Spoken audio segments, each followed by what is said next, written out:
बोले मैया की जय। बोले सत्य सनातन धर्म की जय। पतित पावनी कलिमल हारिणी मंगलकारी मोक्षदायी माँ गंगा मैया का ये पवित्रतम तीर्थ हरकी ब्रह्म कुंड है। पिछले दिनों आप रामचरितमानस से एक बड़ा सुंदर प्रसंग श्रवण कर रहे थे।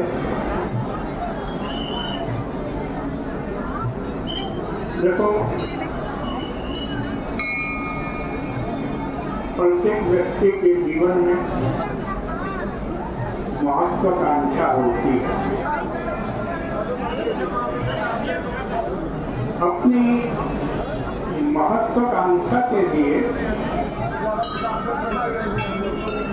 हम प्रकाश को जीवन में लें और प्रकाश का सदुपयोग करके हम आगे बढ़ें।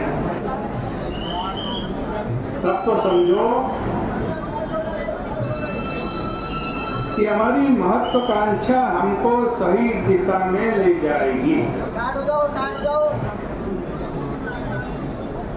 और यदि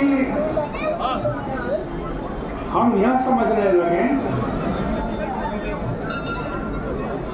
कि प्रकाश जो है वो हमारे चारों ओर चक्कर काटने लगे, इसका मतलब है तो यह है कि केवल हम अपने आप को ही चमकाना चाहते हैं। और उसकी विकृति पुराणों में वर्णन आता है कि तब आई जब विंध्याचल पर्वत ने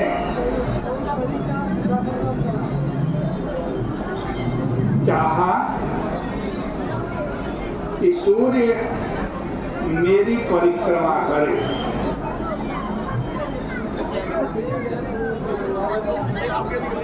और विंध्याचल पर्वत ने सूर्य को कह दिया यदि तुम मेरी परिक्रमा, जैसे तुम पृथ्वी की परिक्रमा करते हो वैसे ही मेरी परिक्रमा करो। मेरी परिक्रमा यदि तुम नहीं करोगे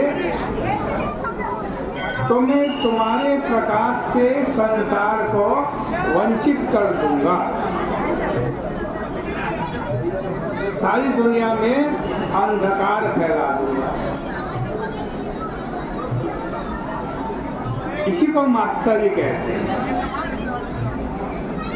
मास्टरी का सबसे बुरा रूप यही है।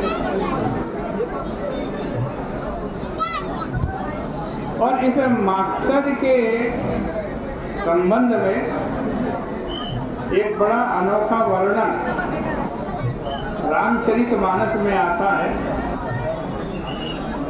तब हनुमान जी की लंका यात्रा के प्रसंग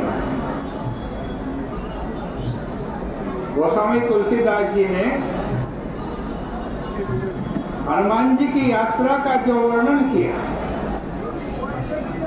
उस यात्रा में उन्होंने एक राक्षसी का वर्णन किया जिसका नाम सिंहिका था। उसका परिचय गोस्वामी जी ने रामाज्ञा प्रश्न में यह कहकर के दिया कि सिंहिका जो थी वो राहु की माता थी। राहु मातु माया मलिन मारी मारुत पूत। और इस विचित्र बात पर आपने ध्यान दिया होगा कि राहु की पूजा तो हम आज तक करते हैं।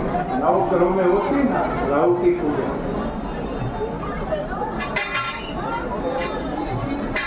लेकिन उसी राहु की माता जब हनुमान जी को मिली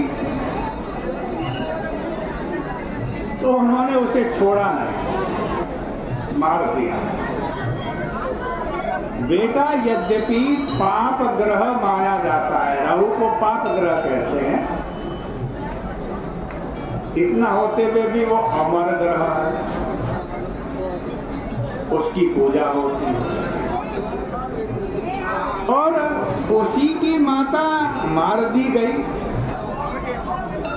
इसका सांकेतिक सूत्र क्या है,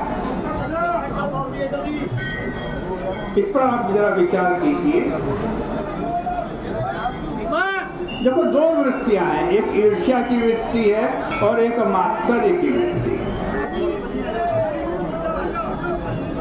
उनमें एक मात्सर्य तो राहु का स्वभाव है, तथा ईर्ष्या जो है वो सिंहिका का स्वभाव है।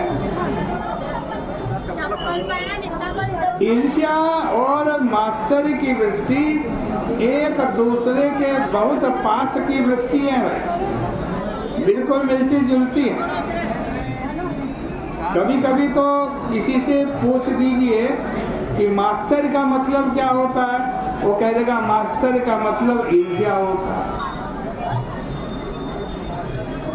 पर ईर्ष्या और मात्सर्य में थोड़ा अंतर है। मात्सर्य शब्द का अर्थ है कि जैसे दो व्यक्ति चल रहे हैं तो स्वाभाविक है एक व्यक्ति की गति तेज होगी और दूसरे की धीमी होगी। इस प्रकार एक व्यक्ति तो तेज चलता हुआ आगे है और दूसरा जो पिछड़ गया है उसे बुरा लग रहा है, ये आगे कैसे बढ़ गया। उस समय उसके मन में जो क्षोभ उत्पन्न होता है उसी का नाम मात्सर्य है। संस्कृत के इस शब्द का अर्थ होता है मत्तः सरति, अरे यह आदमी मुझसे आगे बढ़ा जा रहा। अब इसकी दो प्रतिक्रियाएं होती हैं, एक ईर्ष्या और दूसरा मात्सर्य। ईर्ष्या वाली प्रतिक्रिया से मात्सर्य वाली प्रतिक्रिया भिन्न है भाई। एक प्रतिक्रिया तो यह होगी कि पिछड़ने वाला व्यक्ति यह सोचे अगर मैं भी तेज दौड़ूं तो दौड़ करके इससे आगे निकल सकता हूं। तो स्वाभाविक रूप से वह व्यक्ति तेज दौड़कर आगे वाले व्यक्ति को पीछे कर सकता है। ऐसे ये वृत्ति भी बहुत अच्छी नहीं कही गई और यही राहु का स्वभाव है। उसने देखा देवता अमृत पान कर रहे हैं, समुद्र मंथन हुआ ना, उसमें से अमृत निकला और भगवान देवताओं को अमृत मिला। उसके मन में आया देवता अमृत पान कर रहे हैं, हम भी अमृत पिए। इस निश्चय के साथ वह अमृत पान में सफल भी होता है। तो अगर मात्सर्य के द्वारा दूसरे से होड़ लगा करके आगे बढ़ने की प्रेरणा उत्पन्न हो तो समाज में बहुत ऊंची स्थिति नहीं होने पर भी ये वृत्ति चलेगी। विद्यार्थी पढ़ते हैं, आपस में होड़ करते हैं, व्यक्ति व्यवहार करता है तो आपस में आगे बढ़ने की होड़ होती है और इस प्रतिस्पर्धा में बहुतों की उन्नति भी हो जाया करती है। लेकिन इसका एक दूसरा पक्ष भी है,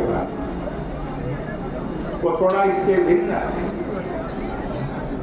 देखो, अगर हमने दौड़ करके दूसरे को हरा दिया तब तो यह मात्सर्य की वृत्ति है, पर कुछ व्यक्ति ऐसे स्वभाव के भी होते हैं कि जब उन्हें लगता है कि भाई दौड़ कर तो हम इसकी बराबरी कर नहीं सकते,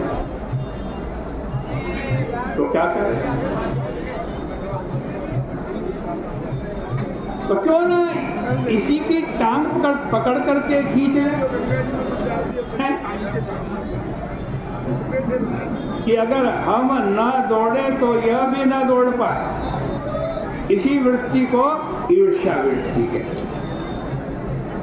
तो दोनों दृष्टियों में से एक को बचाइए और एक को मारिए। राहु को रहने दीजिए, अगर उससे ऊपर उठ गए तो सूर्य चंद्रमा होंगे, पर राहु की स्थिति में भी हो तो कोई बात नहीं, आप होड़ में दौड़िए। पर ईर्ष्या के रूप में जब हनुमान जी को सिंहिका मिली, हनुमान जी ने सिंहिका को क्यों मार दिया? हनुमान जी आकाश मार्ग से जा रहे थे, लंका ऊपर उड़ रहे थे, तो इसमें सिंहिका को कोई हानि नहीं थी, कोई उड़ करके जा रहा, शेर को क्या हानि? लेकिन सिंहिका ने हनुमान जी को ज्यों ही ऊपर जाते हुए देखा, त्यों ही उसने अपने स्वभाव के अनुसार हनुमान जी को ऊपर से नीचे गिराने का निर्णय किया।